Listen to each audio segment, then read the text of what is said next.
வணக்கம் மகளே. ஸோ இந்த வீடியோவில் நம்மளுடைய சகோதர சகோதரிகள், நம்ம வீடியோ பார்ப்பவர்கள் சில விடயங்களை வந்து நம்ம கிட்ட சொல்லியிருந்தாங்க. நம்ம வந்து நம்மளுடைய 2வது சேனலில் கிட்டத்தட்ட ஒரு 2 வீக்குக்கு முதல்ல இந்த விடயத்தை நம்ம சொல்லியிருப்போம். பிக் பாஸ் முடிஞ்சு ஒரு 2வது நாள் அப்படி.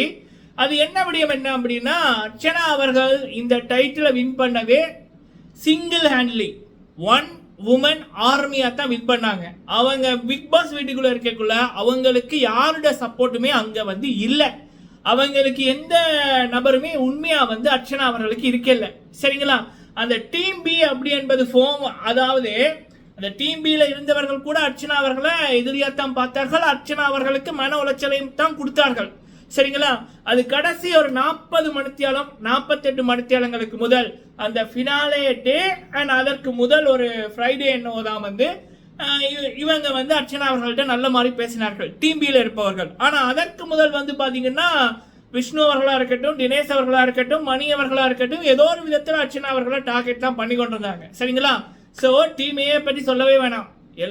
அதாவது யாருக்குமே பிடிக்காத ஒரு இது அப்படின்னா டீம் இதே தான், புள்ளி கேங். இந்த மாயா, பூர்ணிமா, ஜோவிகா, அப்புறம் வந்து நிக்ஷன், ரவீனா, சரவண விக்ரம், அக்ஷயா, அனன்யா, இப்படியான விஜயவர்மா. ஸோ இவங்கெல்லாம் இந்த டீமே மக்களுக்கு பிடிக்காத ஒரு கூட்டம். சரிங்களா? மக்களால் கழுவி ஊற்றப்பட்டு ஓட்டே இல்லாமல் வெளியில போன கூட்டம். சரிங்களா? ஸோ அப்படி இருக்கக்குள்ள அர்ச்சனா அவர்கள் வந்து ஒரு சிங்கப்பெண்ணாக தனித்து நின்றுதான் இந்த டைட்டிலை வந்து வின் பண்ணார்கள். சரிங்களா? அவங்க டீமே இல்லை, அது எல்லாருமே தெரியும். அதே போல அவங்க டீம் பியும் இல்லை. அர்ச்சனா, விஜய் அர்ச்சனா.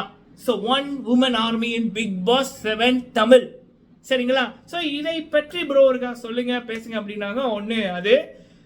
அடுத்தது வந்து பார்த்தீங்க அப்படின்னா, அர்ச்சனா மேம் அவர்களை பார்க்க திரண்ட கூட்டம் இன்று.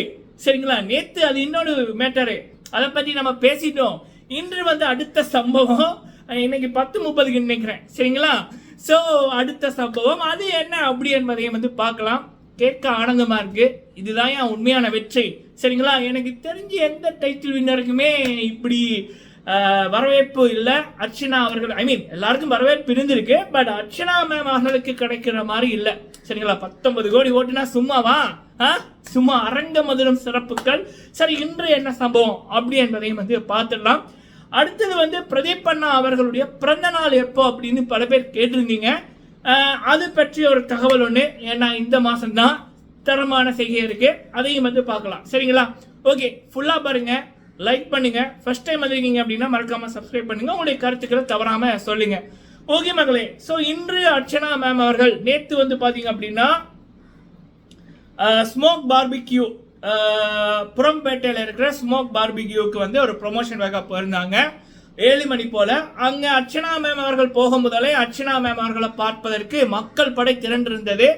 அந்த ஃபங்க்ஷன் முடிஞ்சதுக்கு அப்புறமும் கிட்டத்தட்ட 35-45 நிமிடங்கள் அவங்க நின்று வந்த ரசிகர்கள் எல்லாரோடையும் பேசி செல்ஃபி எடுத்து எல்லாரையும் நலன் விசாரித்து அண்ட் ரசிகர்களும் வந்து அர்ச்சனா மேம் கிஃப்ட் கொடுத்தாங்க. அதுக்கப்புறம் வந்து எல்லாரோடையும் நல்ல மாதிரி பேசி போட்டு தான் அவங்க வந்து வெளியில போனாங்க. அங்க போனவர்கள் சிறுவர்கள் முதல் பெரியவர்கள் வரைக்கும் அர்ச்சனா மேம் அவர்களுடைய அந்த மனதை, அந்த அந்த எண்ணம் இருக்கு பாருங்க. அவங்க ரசிகர்களுக்கு கொடுத்த அந்த ரெஸ்பெக்ட், ரசிகர்களுக்கு கொடுத்த அந்த நேரம் சிறப்பா இருந்துச்சு அப்படின்னு எல்லாருமே பாராட்டி இருந்தாங்க. எண்ணம் போல வாழ்க்கை. இந்த எண்ணத்துக்கு தான் 19 கோடி ஓட்டு. 19 கோடி பேர் இந்தியால இருந்து ஓட் போட்டது. ஓட் போட முடியாம பல கோடி இருக்கு உலகம் ஃபுல்லா. சரிங்களா? ஸோ அப்படி சவுத் பிக் பாஸ்லயே ஒரு சரித்திர நாயகியாக பிக் பாஸ்ல தன்னுடைய சாதனைகளை படைத்தவர் தான் அர்ச்சனா மேம் அவர்கள். ஸோ இன்று வந்து பாத்தீங்கன்னா அவங்க 10:30க்கு லிட்டில் ஃபிங்கர்ஸ் ஜுவல்லரி அங்க வந்து இன்னொரு அழைப்புதல், அதுக்கு ஃபங்க்ஷனுக்கு வந்து அவங்க போறாங்க. எனக்கு வந்த தகவல்களின்படி காலையில 8:30 இருந்தே கூட்டம் வந்து முக்கியமா இளைஞர்கள் வந்து அர்ச்சனா மேம் அவர்களுடைய வருகைக்கு காத்திருக்காங்க. ஸோ அப்படின்ற மாதிரி தகவல் சிறப்பு. சரிங்களா? ஸோ இன்றைய நிகழ்வு வந்து தொடர்பான அப்டேட் என்னென்ன நடந்துச்சு அப்படின்ற விடயங்கள் எனக்கு கிடைச்சதுக்கு அப்புறம் நம்ம அதை பத்தியுமே வந்து கொண்டாடலாம், பேசலாம். சரிங்களா?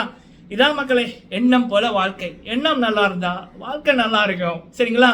எண்ணம் நல்லா இல்லை அப்படின்னா அடுத்தவங்களோட வாழ்க்கையை அழிக்கணும் இருந்தா இந்த புள்ளி கேங்க போல, இந்த மாயா, பூர்ணிமா, நிக்ஷன், ஜோவிகா இப்படியான நபர்களை போல இருந்தா மக்கள் கழுவித்தான் ஊத்துவார்கள், ஒண்ணுமே இருக்காது. அவங்களே புகழ்ந்துக்கணும், அவங்களோட காசை கொடுத்து அவங்கள ப்ரொமோட் பண்ணிக்கணும். ஸோ இதுதான் உண்மைக்கும் பொய்களுக்கும் பித்தலாட்டங்களுக்கும் இருக்கிற வித்தியாசம். ஓகே, அடுத்தது வந்து இந்த டீம் ஏ டீம் பி எல்லாத்துலயும் இந்த ரெண்டுலையுமே அர்ச்சனா இல்லை. அர்ச்சனா அவர்கள் தனித்து தான் இருந்தாங்க. டீம் பியில் அர்ச்சனா அவர்கள் இல்லை. சரிங்களா? டீம் ஏல அவங்க இல்லை, டீம் பிலையும் அவங்க இல்லை. ஸோ இந்த டீம் ஏ டீம் பி இந்த ரெண்டுமே தான் அர்ச்சனா அவர்களோட போட்டி போட்டுச்சு. ஒட்டுமொத்த பேரையும் சிங்கிள் ஹேண்ட்லி வின் பண்ணி மக்களின் நாயகியாக அர்ச்சனா அவர்கள் டைட்டில் வின் பண்ணியிருக்காங்க. சரிங்களா? ஸோ இது என்ன அப்படின்னா, கடைசி ஒரு 48 மணி நேரம் கூட இல்லை, இந்த டீம் பில இருந்தவர்கள் அர்ச்சனா அவர்களுடைய நல்ல மாதிரி பேசி, சரிங்களா, எல்லா வீடியோக்களும் நம்ம கிட்ட இருக்குப்பா. சரிங்களா? ஸோ இப்போ வந்து அந்த டீம் பி அப்படின்னு நான் சந்தோஷப்படுறேன். அவங்க டீம் பியில் அந்த நட்பு அது ஹாப்பியாக இருக்கு. பட் அந்த பிக் பாஸ்ல அர்ச்சனா அவர்கள் இருக்கக்குள்ள அந்த இப்போ மணி, விஷ்ணு, தினேஷ் அவங்களுடைய அந்த நட்பு ஒருத்தர் அவங்க வந்து இப்போ மன உளைச்சலுக்குள்ள இருக்க மோட்டிவேட் பண்ணதோ, இல்லை தூக்கி விட்டதோ, இல்லை ஒரு கான்ஃபிடென்ட்டை கொடுத்ததோ, அதெல்லாம் அர்ச்சனா மேமுக்கு கிடைக்கல. சரிங்களா? அர்ச்சனா மேம் இடத்துல எந்த வேற பொண்ணு யாராவது இருந்திருந்தா, பொண்ணு என்ன ஒரு வேற யாரு, நானே இருந்திருந்தாலே எனக்கு ஏதாவது ஆயிருக்கும். சரிங்களா? அந்த ஷோ நடத்துகிற கோஸ்ட்டு, பிக் பாஸ் கொடுக்குற டாஸ்க்கு, உள்ளுக்குள்ள இருக்க எல்லா போட்டியாளர்கள் அத்தனை பேரும் நெகட்டிவிட்டியை ஒரு பொண்ணு மேலே சுமத்துறாங்க. அவ்வளோ தூரம் மென்டல் டார்ச்சர் கொடுக்குறாங்க. யாரோட சப்போர்ட்டுமே இல்லாமல் சிங்கிள் ஹேண்ட்லி ஒரு சிங்கப்பெண் மாதிரி நின்று அந்த டைட்டிலை வந்து அவங்க அடித்தாங்க. சரிங்களா? ஸோ அவங்க யாரோட துணையும் இல்லாமல், எந்த டீமும் இல்லாமல் தனித்து நின்று தான் ப்ளே பண்ணாங்க. So she is not team B. சரிங்களா? ஸோ இதை வந்து சில விடயங்களை பார்க்கக்குள்ள நம்ம அந்த உண்மைகளை வந்து பேசணும். அதற்காக ஆணித்தரமாக இந்த விடயத்தை நம்ம சொல்லிக்கிறோம். பிக் பாஸுக்கு அப்புறம் அவங்க வந்து டீம் விஷ்ணு, தினேஷ், மணி அவர்கள் அர்ச்சனா மேம் அவர்களோட நட்பு வந்து நட்பா பழகுறாங்க. அது பார்க்க சிறப்பாக இருக்கு. பட் நம்ம உண்மைகளை வந்து இதில் சொல்லியிருக்கோம். சரிங்களா? நீங்கள் உங்களோட கருத்துக்களை சொல்லுங்க மக்களே. சரிங்களா? ஓகே. ஸோ அடுத்தது வந்து பார்த்தீங்க அப்படின்னா, பிரதீப் அண்ணா அவர்கள் அவருடைய பிறந்த நாள் பல பேர் கேட்குறாங்க. எனக்கு தெரிஞ்சு பிக் பாஸில் இந்தியாவில் நடந்த எந்த பிக் பாஸ்லையுமே ஒரு 2 கிழமை 3 கிழமையில மக்கள் மத்தியில் பல கோடி பேரோட அன்புக்கு சொந்தக்காரராக யாருமே ஆகல. அப்படி ஆகி ஒரு சரித்திரம் படைத்தவர் தான் மிஸ்டர் பிரதீப் அண்ணா அவர்கள். Is the game changer. So அவருடைய பிறந்த நாளை தான் பல பேர் எதிர்பார்த்து கொண்டிருக்காங்க கொண்டாடுவதற்கு. ஸோ பல பேர் கேட்டீங்க. எனக்கு தெரிஞ்சு பல சோர்ஸ்லையுமே சரி போட்டிருக்கிறது என்ன அப்படின்னா, 14ஆம் தேதி பிப்ரவரி மாதம். சரிங்களா? ஸோ இப்போ வந்து பிப்ரவரி 2ஆம் தேதி. ஸோ இன்னும் 12 நாட்கள் இருக்கு பிரதீப் அண்ணாவோட பிறந்த நாளுக்கு. ஸோ எனக்கு நல்லா ஞாபகம் இருக்குது. கிட்டத்தட்ட 2021ஆம் ஆண்டுன்னு நினைக்கிறேன்.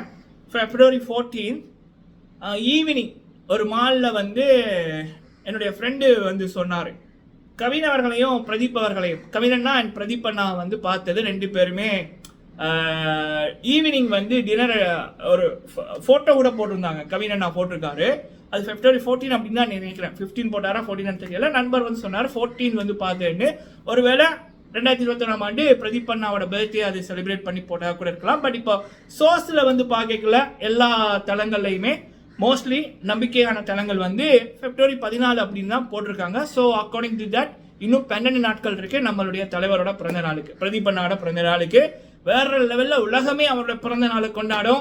சரிங்களா? எவ்வளவு தாய்மார்கள் கண்ணீர் விட்டார்கள் பிரதீப் அண்ணாக்கு அப்படி ஒரு துரோகம் நடக்கக்குள்ள. அத்தனை தாய்மாரும் பிரதீப் அண்ணாட பிறந்த நாளுக்கு வாழ்த்த போறாங்க. இதை விட ஒரு வெற்றி வேற. அதாவது சிம்பிளா சொல்லணும்னா, பிரதீப் அண்ணாக்கு ஒரு 35 நாட்கள்ல ஒருத்தர் ஒரு ஷோல பார்த்து அவருடைய குணம் மூலம் கிடைச்ச அந்த அன்பு, அவருக்கு ஒரு துரோகம் நடக்கக்குள்ள எவ்வளோ கோடி பெண்கள், எனக்கு தெரிஞ்சு எவ்வளோ அக்காமார், தங்கச்சிமார், அம்மாமார், பாட்டிமார் அழுத அளவுக்கு. இப்போ கமல்ஹாசன் வந்து பார்த்தீங்கன்னா 65 வருடம் என்ன ஆக்கும் சினிமாவில் இருக்காரு. பிரதீப் அவர்கள் ஒரு 35 நாளில் சம்பாதிச்ச அந்த அன்பு, ரசிகர்களோட அந்த உண்மையான அன்பை போல கமல்ஹாசன் 65 வருடத்தில் கூட உண்மையாக சம்பாதிக்க முடியல. இதுதான் பிரதீப் அவர்களுக்கு கிடைத்த மாம்பெரும் வெற்றி. சரிங்களா? ஸோ ஓகே, இன்னும் 12 நாட்கள் இருக்கு. ஸோ பிப்ரவரி 14. ஸோ நீங்கள் வந்து எப்படி செலிப்ரேட் பண்ண போறீங்க, என்னென்ன ஐடியாக்கள் வச்சுருக்கீங்க அப்படின்றத கமெண்ட்ல சொல்லுங்கள். அடுத்த வீடியோவில் மீட் பண்ணுறேன். ஸோ நன்றி. அப்புறம் எத்தனை பேர் இன்னைக்கு அர்ச்சனா மேம் அவர்களுடைய ஃபங்க்ஷன் 10:30க்கு ஆரம்பிக்க போகிறாங்க. ஸோ இந்த வீடியோ போடக்குள்ளே எப்படியுமே 14 மணி ஆயிரம்னு நினைக்கிறேன். ஸோ எத்தனை பேர் அங்கே போகிறீங்க இன்னைக்கு அப்படி என்பதையும் முடிஞ்சால் கமெண்ட்டில் சொல்லுங்கள். நன்றி.